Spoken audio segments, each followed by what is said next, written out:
Diyos ang lingkod mo na nagbabalik loob sa iyo. Bagamat di marapat ay dumudulog sa'yo upang makamtan ang tawa mo.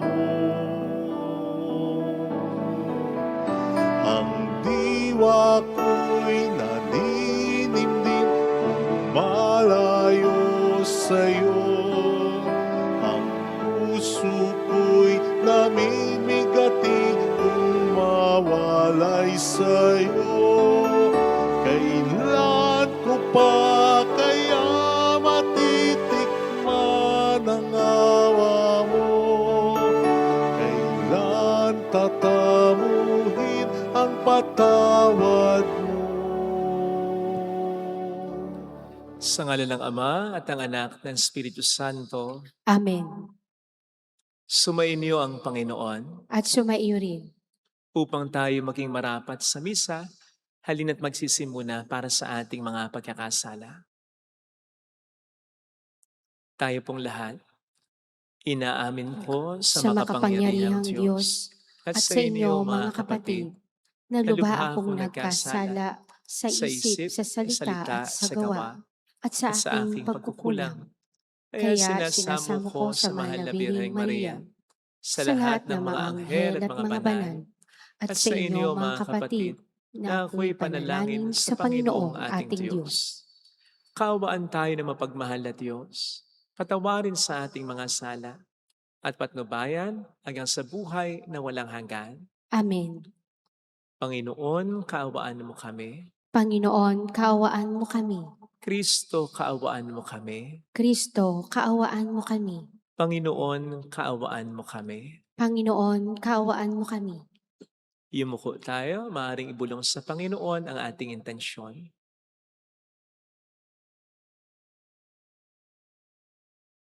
Manalangin tayo. Ama naming makapangyarihan, ang sinimulan naming kusang pagkapakasakit ay subaybayan mo ng iyong pagmamalasakit upang ang pinagtitiisan ng aming katawan ay maisaloob namin at magganap ng may katapatan sa pamamagitan ni Jesucristo, kasama ng Espiritu Santo magpa sa walang hanggan. Amen. Moises, sabihin mo sa buong kapulungan ng Israel, magpakabanal kayo, sapagkat akong Panginoon ay banal. Huwag kayong magnanakaw, manlilinlang o magsisinungaling. Huwag din kayong manunumpa sa aking pangalan ng walang katotohanan, pagkat iyon ay paglapastangan sa ngalan ko. Ako ang Panginoon. Huwag ninyong dadayain o pagnanakawan ang inyong kapwa. Huwag ninyong ipagpaliban ang pagbabayad sa inyong pinapagtrabaho. Huwag ninyong aapihin ang mga bingi at lalagyan ng katitisuran ang daraanan ng mga bulag. Matakot kayo sa Diyos. Ako ang Panginoon. Huwag kayong hahatol ng walang katarungan upang pagbigyan ang mahirap o suyuin ang mayayaman. Huwag ninyong ipamamalita ang kasiraang puri ng inyong kapwa, ni sasaksi laban sa inyong kapwa, upang ipahamak lamang siya. Ako ang Panginoon.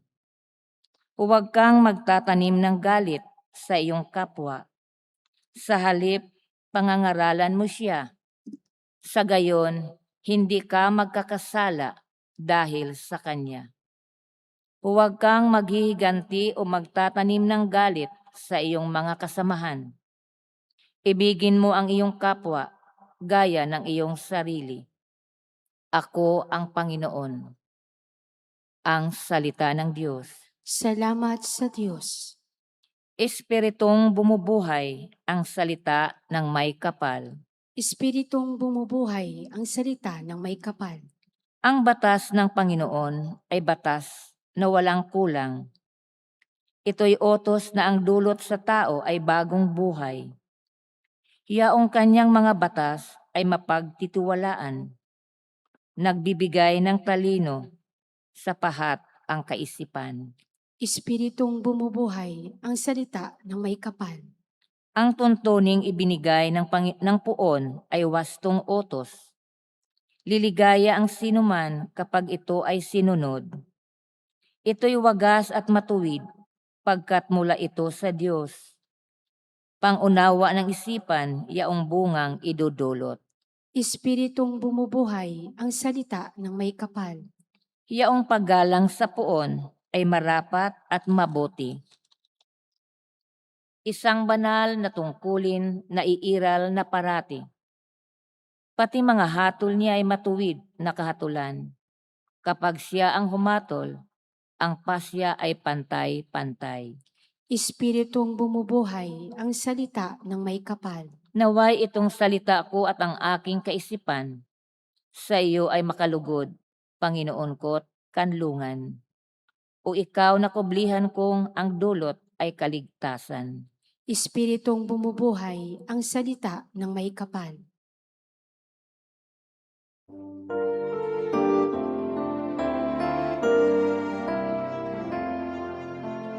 Di ba't sadyang may kapang sarili, dapat hairan ang pagsisilbi at mamanghang ligaya'y dadalisay pag sa kapabuhay mo ay naalay. Bawat galing gamitin sa paglingap, laging damhin kung may naghihirap. At tandaan, ganyang pagmamahalan, unang-unang adas ng kabanalan. Sumainyo ang Panginoon. At sumaiyo rin. Ang mabuting balita ng Panginoon ayon kay San Mateo. Papuri sa iyo, Panginoon. Noong panahong iyon, sinabi ni Jesus sa kaniyang mga alagad, darating ang anak ng tao bilang hari, kasamang lahat ng anghel at luluklok sa kanyang maringal na trono. Sa panahong iyon, matitipon sa harapan niya ang lahat ng tao. Sila'y pagbubukod-bukurin niya, tulad ng ginagawa ng pastol sa mga tupa at mga kambing. Ilalagay niya sa kanyang kanan ng mga tupa at sa kaliwa ang mga kambing. At sasabihin ng hari sa mga nasa kanan, halika kayo, mga pinagpala ng aking ama, pumasok na kayo at manirahan sa kahariang nihanda para sa iyo. Mula pa ng likhain ng sanlibutan, sapagkat ako'y nagutom at inyong pinakain, nauhaw at inyong pinainom. Ako'y isang dayuhan at inyong pinatuloy. Ako'y walang maisuot at inyong pinaramtan, nagkasakit at inyong dilalaw. Ako'y nabilanggo at inyong pinuntahan. Sasagot ang matutuwid, Panginoon, kailan po namin kayo nakitang nagutom at aming pinakain, nauhaw at aming pinainom? Kailan po kayo naging dayuhan at aming pinatuloy? O kayo walang maisuot at aming pinaramtan? At kailan po namin kayo nakitang may sakit o nasa bilangguan at aming dinalaw? Sasabihin ng hari, sinasabi ko sa inyo nang gawin ninyo ito sa pinakamahamak sa mga kapatid kong ito ay sa akin nyo ginawa. At sasabihin naman niya sa mga nasa kaliwa, lumayo kayo sa akin, mga sinumpa. Kayo pasasapoy na di mamamatay na inihanda para sa diablo at sa kanyang mga kampon. Sapagkat ako'y nagutom at hindi nyo pinakain, nauhaw at hindi nyo pinainom. Ako'y naging isang dayuhan at hindi nyo pinatuloy. Ako'y nawala ng maisuot at hindi nyo pinaramtan. Ako'y may sakit at nasa bilangguan at hindi nyo dinalaw. At sasabihin din nila, Panginoon, kailan po namin kayo nakitang nagutom, nauhaw, naging dayuhan, nawala ng maisuot, may sakit o nasa bilangguan at di namin kayo pinaglingkuran? At sasabihin sa kanila ng hari, sinasabi ko sa inyo ng pagkaitan ninyo ng tulong ang pinakahamak sa mga ito, ako ang inyong pinagkaitan. Itataboy ang mga ito sa kaparusahang walang hanggan, ngunit ang mga matuwid ay tatanggap ng buhay na walang hanggan. Mga kapatid, ang mabuting balita ng Panginoon. Pinupuri ka namin, Panginoong Hesukristo. Welcome sa Our Lady of Lasal at Quasay Parish, kung saan ayos lang pong umiyak. Samahan tayo ng mahal na ina sa pag-iyak at sa pagdarasal upang maging maayos ang lahat. Ano nga ba ang makapagliligtas sa atin? Pananampalataya natin o mga mabuting gawa natin? Our faith or our good works? Ano nga ba?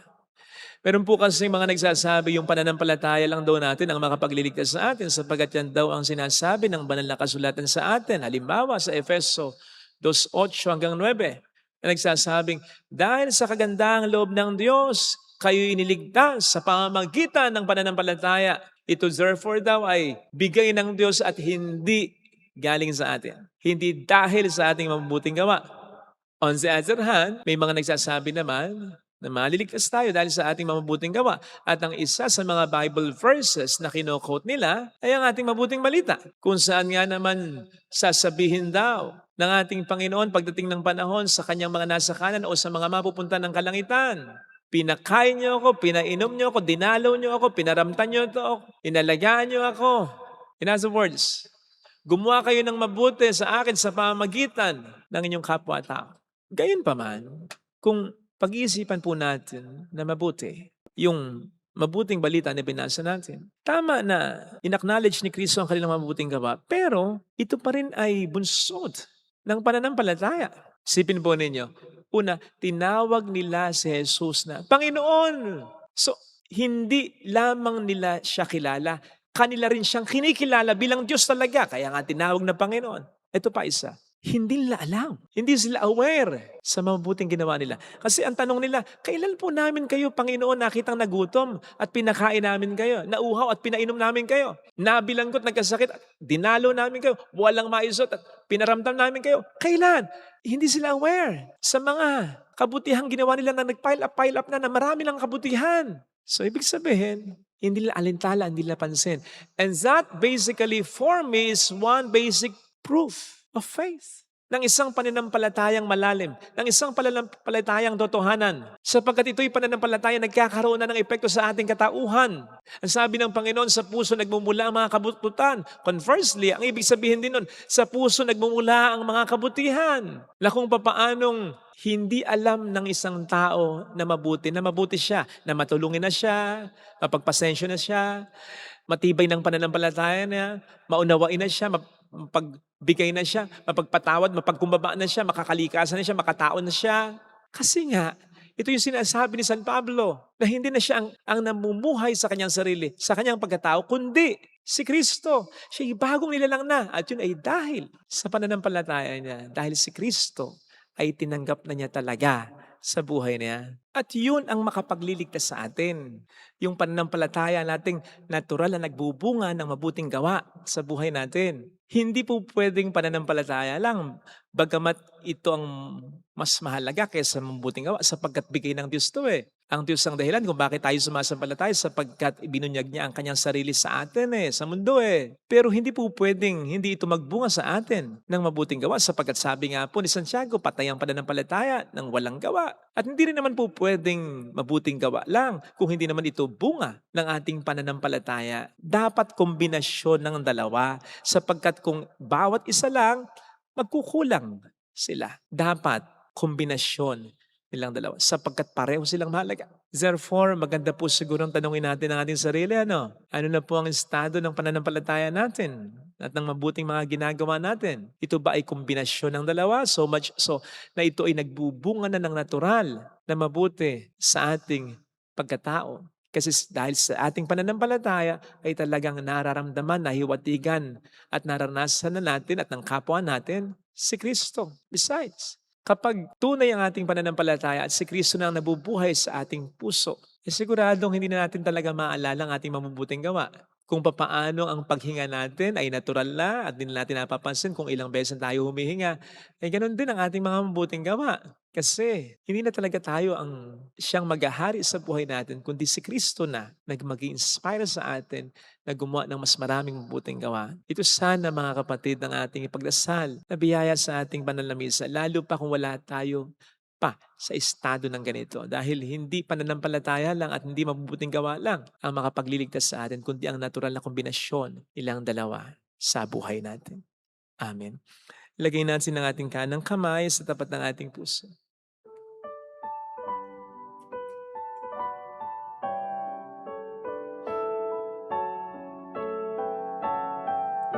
Awitin natin.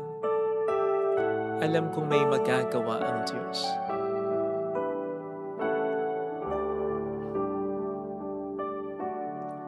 Alam kong may magagawa ang Diyos. Alam kong may magagawa ang Diyos. Alam kong may magagawa Walang imposible sa Kanya. ang Diyos. Kung ako'y magtatapat, Kung ako'y magtatapat sa Kaniya'y maglilingkod, sa Kanya'y maglilingkod. alam kong may magagawa ang Diyos. Alam kong may magagawa ang Diyos. Alam kong diringgin ng Diyos ang samo ko, Alam kong sapagkat mahal niya ako. diringgin ng Diyos ang samo ko. Alam kong diringgin ng Diyos ang samo ko, Alam kong sapagkat anak niya ako. diringgin ng Diyos ang samo ko. Kung ako'y magtatapat, Kung ako'y magtatapat sa Kanya'y maglilingkod. alam kong diringgin ng Diyos ang samo ko. Pumikit tayo. Panginoon, naway maging totoo sa aking buhay yung katotohanan ng may magagawa ka at diringgin mo ang samo ko. Na magiging makatotohanan lang talaga kung ikaw ay mag-aari sa puso ko. Because when that happens, sigurado, makikita ko kung paano ka gagawa sa buhay ko.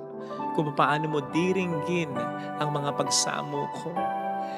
Yung mga pagkakataong alam ko na hindi naayon sa kalooban mo yung buhay ko. Ito yung mga pagkakataon na nalalayo ako sa iyo. Tulungan mo akong bumalik. Mayroong magandang mangyayari sa iyo. Sa buhay mo, sa pamilya mo, kung lalapit ka kay Jesus, kamusta ka na kapatid? Nandyan ba ang Panginoon sa puso mo? Kasi dapat nakikita ito sa buhay mo.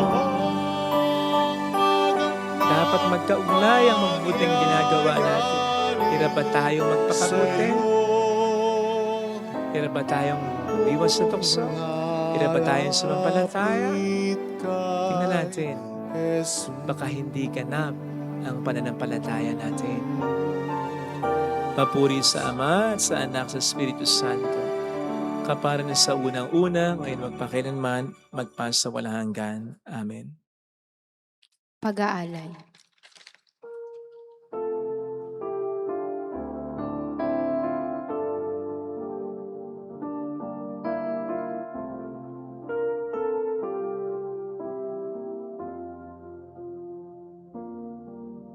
Sa iyo, Ama, aming handog ang tinapay at alak na ito, handog ng iyong bayang sumasamo, humihingi ng patawad mo.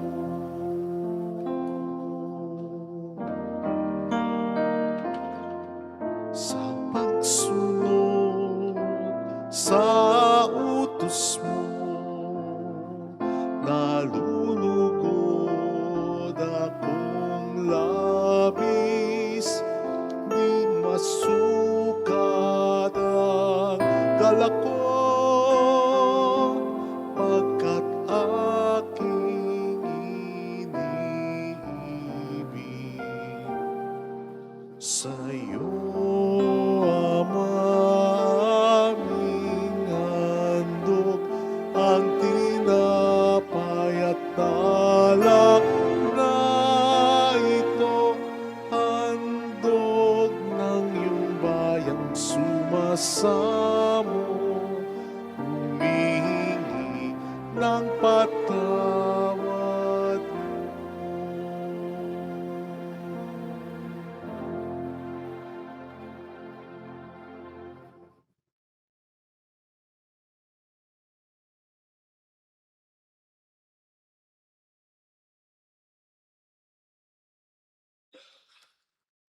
Manalangin tayo, pang ating handog ay maging kalugod-lugod sa Diyos samang makapangyarihan.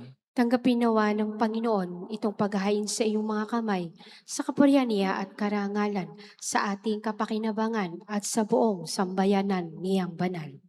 Ama naming lumikha, maging kalugod-lugod nawa sa iyong aming paghahain upang sa iyong pagtataguyod ay pabanalin nito ang aming pamumuhay at ipagkamit kami nito ng iyong awa at kapatawaran sa pamamagitan ni Yesu Kristo, kasama ng Espiritu Santo, magpasa walang hanggan. Amen. Sumainyo ang Panginoon, At sumaiyo rin, itaas sa Diyos ang inyong puso at diwa. tinaas na namin sa Panginoon. Pasalamatan ng ating Panginoong Diyos. Marapat na siya ay pasalamatan. Ama naming makapangyarihan, tunay nga pong marapat na ikaw ay pasalamatan. Sa pamamagitan ni Hesus Kristo na aming Panginoon, binibigyan mo kami ng pagkakataong upang ganapin ang paghahanda ngayon para sa pagdiriwang ng muling pagkabuhay. Kaisa ng iyong anak na minamahal, aming inilalaan ang panahon, talino't yaman para ganapin ang iyong kalooban na ang kapwa-tao ay lubos na damayan. Sa pagdiriwang namin sa aming pagsilang bilang mga kaanib ng iyong sambayanan, kami iyong pinagkakamit ng katayuang ganap sa pagtatangkilik. Kaya kaisa ng mga anghel na nagsisiawit ng papuri sa iyo ng walang humpay sa kalangitan, kami nagbubunyi sa iyong kadakilaan. Santo, Santo, Santo, Panginoong Diyos na mga hukbo, napupuno ang langit at lupa ng kadakilaan mo. O sana sa kaitaasan, pinagpala ang naparirito sa ngalan ng Panginoon. O sana sa kaitaasan. Ama naming banal, ikaw ang bukal ng tanang kabanalan. Kaya't sa pamamagitan ng iyong Espiritu gawin mong banal ang mga kaloob na ito upang para sa amin ay maging katawan at dugo ng aming Panginoong Hesukristo. Bago niya pinagtiis ang kusang loob na maging handog, hinawakan niya ang tinapay, pinasalamatan ka niya, pinaghati-hati niya iyon, iniabot sa kaniyang mga alagad at sinabi, "Tanggapin ninyong lahat ito at kanin. Ito ang aking katawan na ihahandog para sa inyo."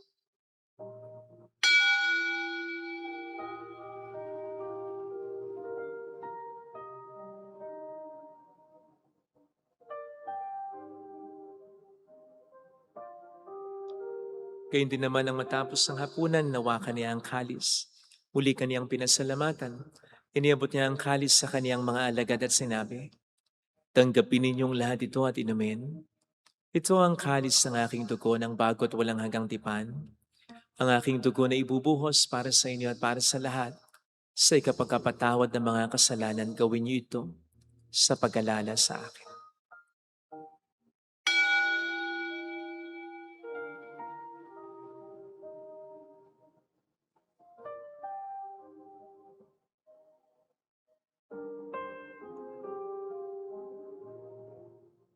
Ang misteryo ng ating pananampalataya. Si Kristo'y namatay, si Kristo'y nabuhay, si Kristo'y babalik sa wakas ng panahon. Ama, ginagawa namin ngayon ang pagkalaala sa pagkamatay at muling pagkabuhay ng iyong anak. Kaya inialay namin sa iyo ang tinapay ng buhay at ang kalis ng kaligtasan. Kami nagpapasalamat dahil kami iyong minarapat at tumayo sa harap mo para maglingkod sa iyo. Sinasamo namin kami na magsasalo sa katawan at dugo ni Kristo ay mabuklod sa pagkakaisa sa pamamagitan ng Espiritu Santo. Ama, lingapin mo ang iyong simbang laganap sa buong daigdig, puspusin mo kami sa pag-ibig. Kaisa, ni Leon na aming Papa, ni Dennis na aming Obispo at ng Tanang Kaparian. Alalahanin mo mga kapatid naming nahimlay na may pag-asang sila'y muling mabubuhay, lalo ng aming mga ipagdarasal. Saglit nating pagdasal ang ating mga kakilala, minamahal na yumama.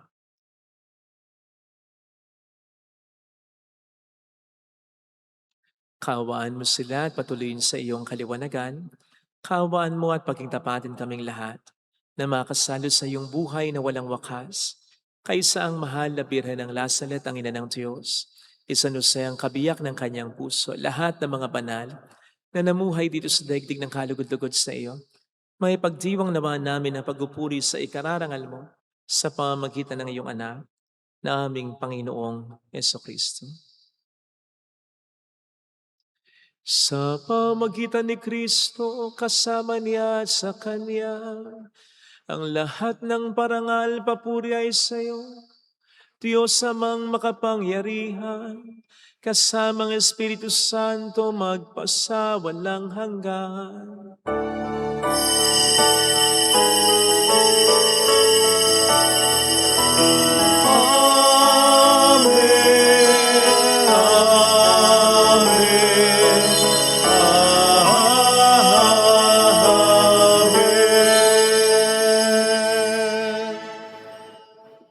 Tumawag tayo sa Ama.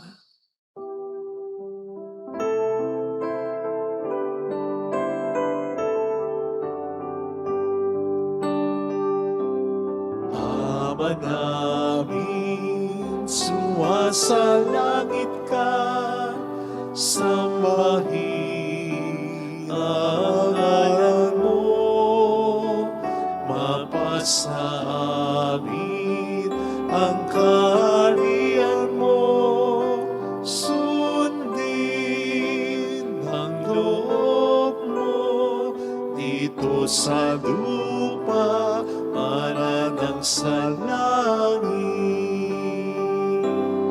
Bigyan mo kami ngayon ng aming kakanin sa araw-araw. At patawarin mo kami sa aming mga sala, para ng pagpapatawad namin sa nagkakasala sa amin. At huwag mo kaming ipahintulot sa tuso, at ihadya mo kami sa lahat ng masama. Iniling namin kami adya sa lahat ng masama, pagkalooban ng kapayapaan araw-araw, iligtas sa kasalanan, samantalang aming pinaghahandaan ang dakilang araw ng pagpapahayag ng tagapagligtas naming si Heso Kristo. Sapagkat iyo ang kaharian, ang kapangyarihan, at ang kapurihan magpakailanman. Amen. Panginoong Heso Kristo, sinabi mo noon, sinasabi mo rin sa amin ngayon, kapayapaan ang iniiwan ko sa inyo. Ang aking kapayapaan ang ibinibigay ko. Tunghayin mong aming pananampalataya, huwag ang aming pagkakasala. Pagkalooban mo kami ng kapayapaan at pagkakaisayon sa iyong kalooban, kasama ang Espiritu Santo magpasa walang hanggan. Amen. Ang kapayapaan ng Panginoon ay sumainyo nawang lahat. At sumaiyo rin. Magbigayan tayo ng kapayapaan sa isa't isa. Kapayapaan po. Peace be with you. Kordero ng Diyos na nag-aalis ng mga kasalanan ng sanlibutan, maawa ka sa amin. Kordero ng Diyos na nag-aalis ng mga kasalanan ng sanlibutan, maawa ka sa amin. Kordero ng Diyos na nag-aalis ng mga kasalanan ng sanlibutan, ipagkaloob mo sa amin ang kapayapaan.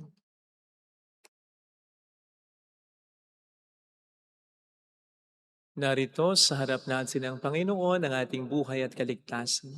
Mapalad tayong inaanayahan. Panginoon, hindi ako karapat-dapat na magpatuloy sa iyo, ngunit sa isang salita mo lamang ay gagaling na ako.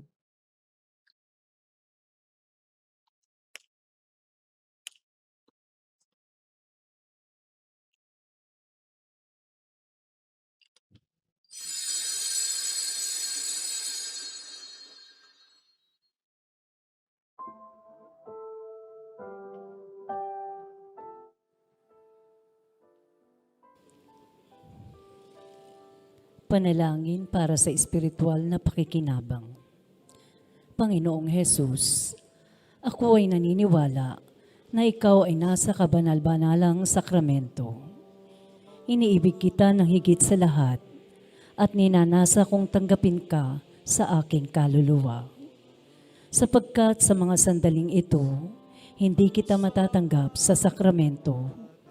Tumuloy ka sa espiritu sa aking puso.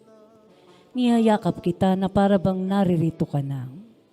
Inaalay ko ng buong buo ang aking sarili sa iyo. Huwag mong hayaang mawalay ako sa iyo. Amen. Pinag-isa ng may kapal sa diwa ng pagmamahal. Tayo ngayon'y nagdiriwang. Ang Diyos sa may nananahan,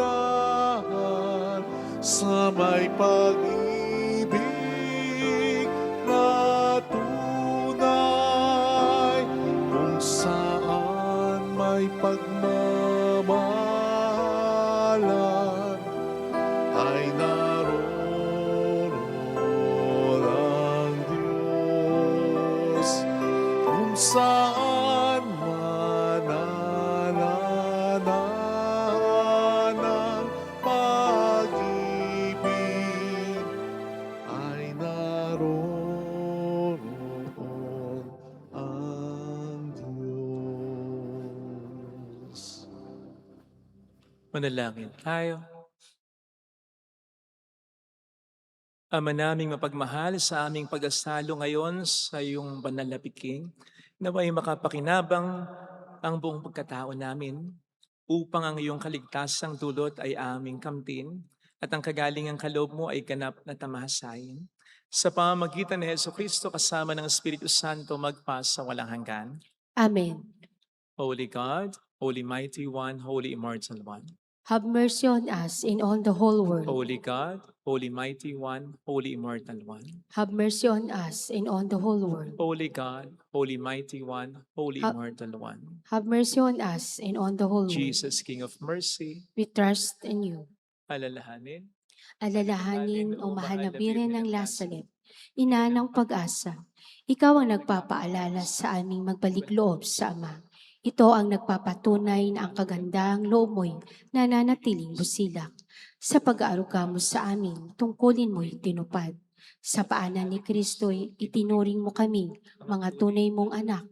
Kaya ninanais mong ni isa'y huwag mapahamak. Maging sa iyo walang tigil na pananalangin, pati luhay pumatak. Huwag namang mawalay ng saysay ang iyong paghihirap. Hiling nawa namin sa iyo o aming inang liyag, na matapos ang pakikibaka namin sa mundong ito, sa pananatili naming tapat kay Kristo, sa kapurihan mo'y makibahagi kaming ganap, upang kung nasaan ka ngayon ay maparoon din kaming lahat, at ang kaganapan ng kaluwalhatian ng Diyos sa may tuluyang matupad. Siya nawa. Mahal na Birhen ng Lazaret ay kapagkasundo ng mga makasalanan. Ipanalangin mong walang patid kaming mga dumudulog sa iyo. Marami pong salamat sa inyong pakikisa sa mga tulong na binibigay po ninyo. Nagiging dahilan para makatulong din po tayo sa iba. Salamat po. Sumainyo ang Panginoon. At sumaiyo rin. Pagpalain kayo kasama ng ating pamilya na mapagmahal na Diyos, ng Ama at ng Anak, ng Espiritu Santo. Amen. Umayo tayo sa kapayapaan ni Kristo. Salamat sa Diyos. Salamat din.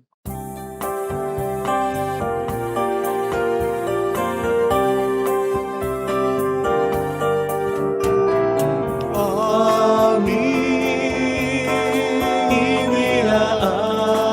inaalay ang pag-ibig na walang kapantay. O kay sarap mabuhay kung may nagmamahal, pagmamahal na tunay at laging dahisay. Ang Birhen kong umibig ay walang sintamis, Magsintang sa taginis, sa iyo hanggang langit. O Birhen, Birheng mahal, sa awit at sa dasal,